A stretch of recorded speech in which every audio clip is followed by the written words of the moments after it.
This is a series I photographed for the Times-Picayune in 1993 on the musicians of Louis Armstrong's generation who were still on the scene back then. Look at these faces, they just tell the story, and that became really my introduction to New Orleans jazz. Hi, my name's John McCusker. I'm a New Orleans native. I grew up in Algiers.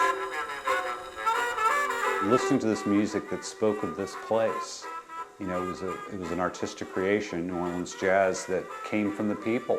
And I started doing research, writing books, but I also branched off into 78 record collecting. And this is 1927 recording of Louis Armstrong's Hot 5. And of course, if you're going to collect 78s and old Edison cylinder recordings, you've got to have something to play them on. Medley of American patriotic airs.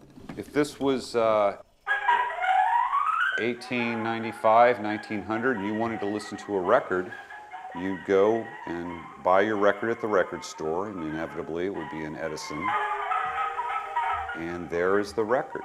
That's one song. Watch the effect this creates.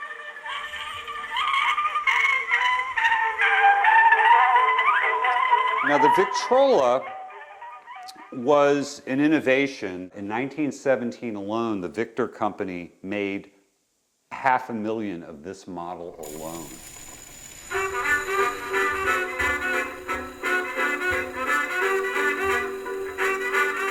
The phonograph was happening. That's when it was really taking off. All you have to do is you crank it up, get those motors under tension. Then we're going to put a fresh needle in. With every play, you put a fresh needle. It's a 1923 recording of King Oliver's Creole Jazz Band. Now, if I want to turn it up, I just reach down to the cabinet door.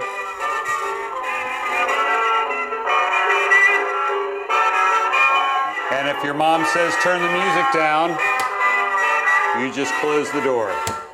Got the horn. Let's see if this sucker's gonna work. I wanted to learn how to work on the machines themselves and how to fix them. And that's the spring that's under tension in there. This music playing device that was made before the US entered World War I is still perfectly functional with a minimum amount of maintenance.